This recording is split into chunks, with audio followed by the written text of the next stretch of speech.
देखिए अभी हम लोग क्या कर रहे हैं, पशुओं की बीमारियों के बारे में अध्ययन कर रहे हैं। तो आज उसी क्रम में आगे बढ़ते हैं। एक बीमारी होती है अफारा या अफरा के नाम से भी जानते हैं। इंग्लिश में हम उसको टिम्पेनाइटिस के नाम से जानते हैं या ब्लोट, जैसे देखिए यहाँ पर मैं लिख भी दिया हूँ, इसको ये इंग्लिश नाम ये है। ये होती क्या है अफारा, सामान्य रूप से आप लोग जानते होंगे। अगर पशु दूषित चारा खा लेता है तो उसके पेट में इतनी गैस बन जाती है तो उसका पेट एकदम फूल जाता है। फूलने की वजह से बहुत बेचैनी होती है, जिसको हम लोग अफारा के नाम से जानते हैं। अफारा होने का कारण क्या है? कारण जानते हैं, जैसे भी यहाँ बताया कि दूषित चारा सबसे अधिक मेन कारण होता है हमारा दूषित चारा। ये दूषित चारा क्या होता है जानते हैं, उसमें तमाम बैक्टीरिया वायरस हो सकते हैं। उसके पेट में जाकर कहीं कहीं इस तरह से जो है गैस रिलीज करते हैं, जिससे पशु को ये परेशानी बढ़ती है। और कभी कभी जब बहुत हरा चारा भी हम लोग खिला देते हैं पशु को, बहुत हरा चारा खिलाने के बाद भी उसके पेट में गैस बन जाती है। या पशु कभी खेत से मान लीजिए चल करके आया, कोई काम करके आया, बैल है, धूप से आया, बहुत मेहनत करके आया, उसके शरीर में गर्मी है और तुरंत पानी पिला दीजिए, तब भी अफारा बीमारी उसको हो जाती है। जैसे सामान्य रूप से देखा जाता है कि गांव में क्या होता है कि जिस भोजन को खराब हो जाता है, जैसे सड़ गया तो क्या कहेंगे, पशु को डाल दीजिए। सामान्य टेंडेंसी गांव में ऐसी है। तो ये गलत चीज होती है। जिस भोजन को आप नहीं खा सकते हैं उसको पशु को नहीं खिलाना चाहिए। यानी इतनी सफाई अपने भोजन पे आप रखते हैं, उतनी सफाई पशु के भोजन पर भी रखिए। तो सड़ा गला चारा या उसको इस तरह से कोई जो भोजन है, बचा हुआ खाना सड़ गया है तो बासी खाना हो गया, तो उसको पशु को नहीं खिलाइए, उसकी भी सफाई का ध्यान रखिए। तो ये सब खिलाने से क्या होता है, उसके शरीर में इस तरह से जो है बैक्टीरिया जो डेवलप कर जाते हैं, जिसकी वजह से इतनी गैस बन जाती है जो पशु बेचैन हो जाता है। ये इसका कारण हो गया। अब देखिए इसके लक्षण क्या होते हैं। मेन इसका जो लक्षण है, आप इसका अफारा के नाम से जानते हैं सामान्य रूप से इसके लक्षण होते हैं सिम्टम्स। हिलाओ तुम पीछे से, लक्षण या सिम्टम्स, पेन चल रही है, ये मिट्टी को पड़ूंगी इसमें, इसको सिम्टम्स कहते हैं। सिम्टम्स क्या होता है, पशु का जो होता है पेट एकदम फूल जाता है, इतनी गैस बन जाती है, इतना फूल जाता है कि इसको हम लोग दो भागों में बांट सकते हैं। एक होता है एक्यूट या तीव्र रोग कहते हैं इसको। ये तीव्र अवस्था में होती है। ये दो अवस्था में, एक तो होता है जो गैस बनती है, जो उसके अंदर पेट में चारा है, जो चारे के अंदर गैस मिली हुई रहती है। और दूसरा जो टाइप होता है सब एक्यूट होता है, उसमें क्या होता है, चारा तो नीचे बैठा रहता लेकिन ऊपर पूरी गैस भरी रहती है। उसके जो चारे में मिक्स रहता है, जैसे सपोज उसका चारा है, ये चारे के बीच में गैस क्या है, मिली हुई है। ये ज्यादा क्रिटिकल होती है, पशु के लिए ज्यादा कष्टकारी होती है, पशु को जल्दी आराम भी नहीं मिलता। और जो दूसरा सब एक्यूट होता है, ये आपका सब एक्यूट है। ये सब एक्यूट में क्या होता है कि ये केवल गैस ही गैस उसके ऊपर एकदम भरी रहती है। और इसका जो मेन लक्षण होता है, उसके दोनों जो कोप होते हैं साइड वाले, देखिए एकदम फूले हुए रहते हैं। और इसका जो बायां कोप होता है, अगर आप हाथ से उस पर थपथपाएं तो ढोल की तरह डम डम की आवाज आती है। इसकी विशेष पहचान नहीं है।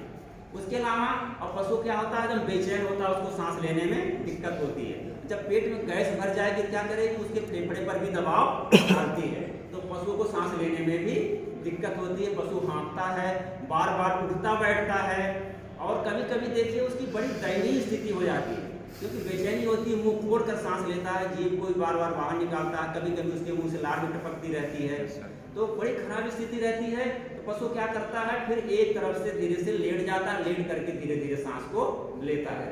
ये इसके मेन लक्षण हो गया अफारा रोग के। अब इसके जो उपचार क्या करेंगे, अगर अफारा हो गया है, अगर इसमें हम 2-3 घंटे अगर चूक गए तो पशु की मृत्यु भी हो सकती है।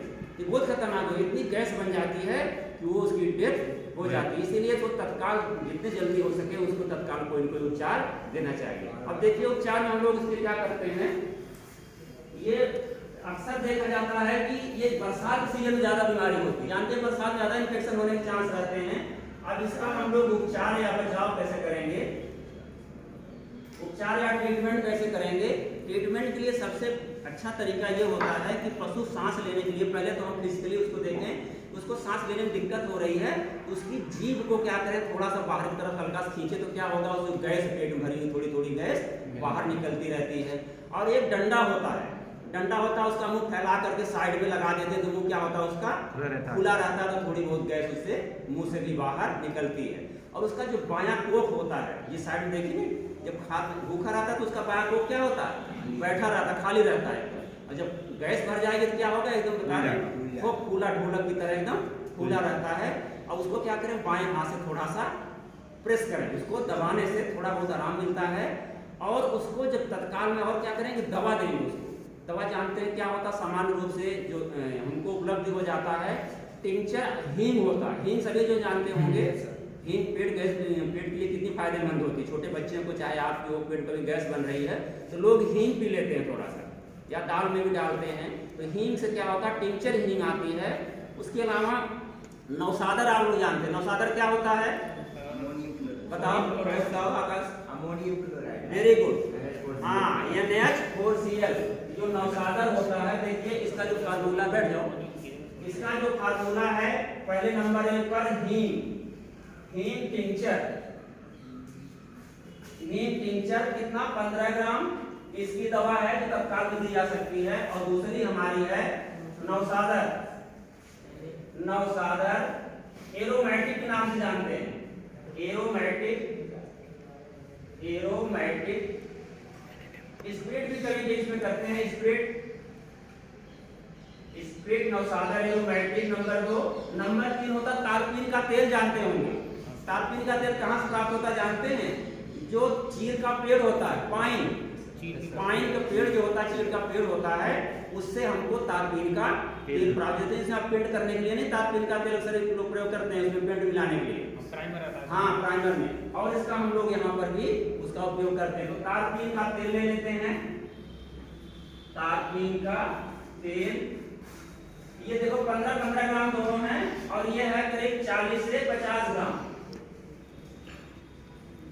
ये इतना ले लेंगे। उसके बाद जो चौथा आइटम हमारा होता है अलसी, सभी लोग जानते होंगे जी सर, जिसको लिनसीड के नाम से जाना जाता है। लिनसीड क्या है, अलसी को कहते हैं। अलसी का तेल, ये हमारा है अलसी का तेल। अलसी का तेल कितना लेंगे, 500 ml, आधा लीटर 500 ml। अब क्या करेंगे, सबको मिला करके तत्काल में पशु को पिला दिया जाता है। पिलाने से क्या होता है, उसके जो होता है, क्योंकि उस समय जब पेट फूला होता है तो उसको गोबर और पेशाब आना बंद हो जाता है। इसको पिलाने से क्या होगा, जो उसकी गैस होगी पेट की रिलीज हो जाएगी, बाहर निकल जाएगी, और पशु गोबर ही करेगा, उसको आराम मिल जाता है। इसके अलावा अगर इससे भी आराम नहीं हो रहा है तब क्या करेंगे, तो उसके बाएं जो कोख होता है उसको हाथ से मसाज करते रहेंगे। मसाज करने के बाद भी अगर आराम नहीं हो रहा है तो जानते हैं कि यंत्र आता है ट्रोकार एंड कैनुला। वो अभी हम लोग इसके बारे में जानते हैं। ट्रोकार एंड कैनुला क्या है, एक प्रकार का यंत्र, जैसे जानते हैं ये तलवार होती है, जैसे तलवार आपकी होती है, तलवार के आकार का होता है। देखते हैं इसमें, ये हमारा है, ये पाइप नुमा होता है ये, और यहाँ पर ये रहता है, और यहाँ पर नोक रहती है इसकी। ये हो गया हमारा ट्रोकार, और जो पाइप हमारी है क्या है, कैनुला। ये सब कहते हैं ट्रोकार और कैनुला। जब देख रहे हैं पशु को अब नहीं आराम हो रहा है, इतनी दवा देने के बाद भी नहीं आराम हुआ, तो सबसे बाद में क्या करते हैं, ट्रोकार एंड कैनुला का जो हमारा यंत्र है, इसको क्या करते हैं, उसके बाएं कोख में, बाएं साइड में ज्यादा खुला रहता है, तो बाएं कोख में क्या करते हैं, इसको भोंक देते हैं, क्योंकि नोकीला होता है, चुभ जाएगा एकदम, भोंक देते हैं। भोंकने के बाद क्या करते हैं, इसको ऊपर वाली मुट्ठी पकड़ करके इसे तलवार खींच लेते हैं, तलवार की तरह ऊपर से ये ट्रोकार को खींच लेंगे। अब पाइप कहाँ, उसके पेट में रह गई, क्यों, उसके कोख में रह गई, तो जो उसके कोख में र्यूमन है, जानते जो गैस कहाँ भरी होती है, र्यूमन, उसका जो पेट है, र्यूमन जानते पशुओं का पेट 4 प्रकार का होता है, र्यूमन, रेटिकुलम, ओमेजम और एबोमेजम। तो र्यूमन जो होता है सबसे बड़ा होता है, उसी में जब भोजन इकट्ठा होता है उसी में सबसे अधिक गैस बनती भी है। तो ये जब हम कैनुला कर लिए, अब ये क्या रह गई, केवल पाइप रह गई। अब इससे क्या होगा, ये गैस निकल रही है, गैस तुरंत बाहर निकलने लगती है, तो पशु क्या हुआ, तो आराम हो जाता है। उसको जो सांस लेने में तकलीफ हो रही थी, बेचैनी हो रही थी, उसको तत्काल आराम मिल जाता है। और कभी कभी क्या करते हैं, कुछ दवाएं भी आती है इसकी, जिसे दवा आती है हमारी, एक है र्यूमेटाल, एक आती है र्यूमेटाल दवा है।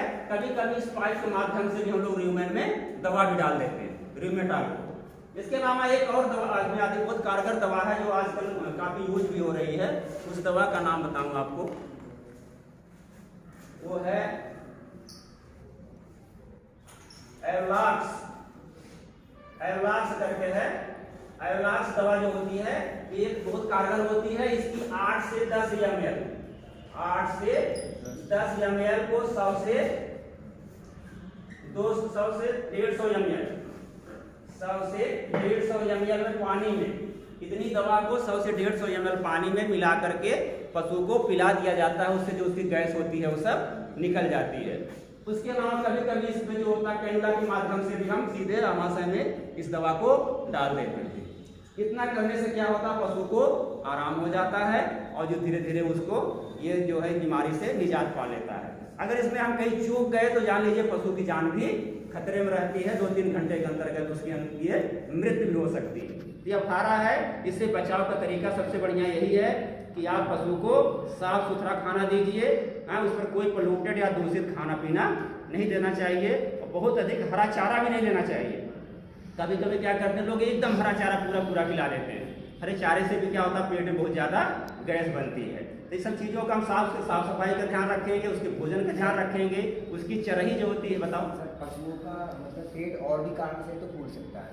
हाँ, और कारण से फूल सकता है, लेकिन हम पहचाने कैसे, यही जो उसके अफारा के लक्षण हैं। कभी कभी कब्ज होता है तब भी पेट में गैस बन जाती है, तो वो अफारा नहीं हो सकता। अफारा में तत्काल गैस बनेगी और 3-4 घंटे में उसका काम कर जाती है। तो आप पहचान लेंगे उसके पेट देख रहे इतनी ज़्यादा गैस बनी है, जब उसको हम ठोक रहे हैं केवल हवा ही दिख रही है और बीमारियों में इतना ज़्यादा गैस नहीं बन पाती है। इसको पहचान करने के लिए, डायग्नोज करने के लिए जो लक्षण अभी बताया, तो उसके नहीं कोख पर हाथ रख करके देख लेंगे, दबा के देख लेंगे और पशु हाँफ रहा बार बार।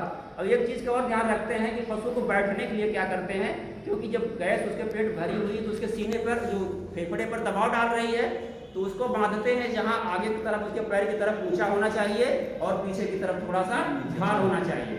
तो जो गैस का दबाव क्या होगा सीने पर, यानी फेफड़ा कहाँ है, उसका आगे है, तो फेफड़े पर दबाव कम होगा और पशु थोड़ा जब पीछे की हिस्सा में बैठेगा तो उससे थोड़ा सा गैस क्या होती है पीछे की तरफ रहेगी। तो उसके जो घुटन हो रही है, उसको जब बेचैनी हो रही है तो थोड़ा सा उसको रिलीफ मिल जाता है।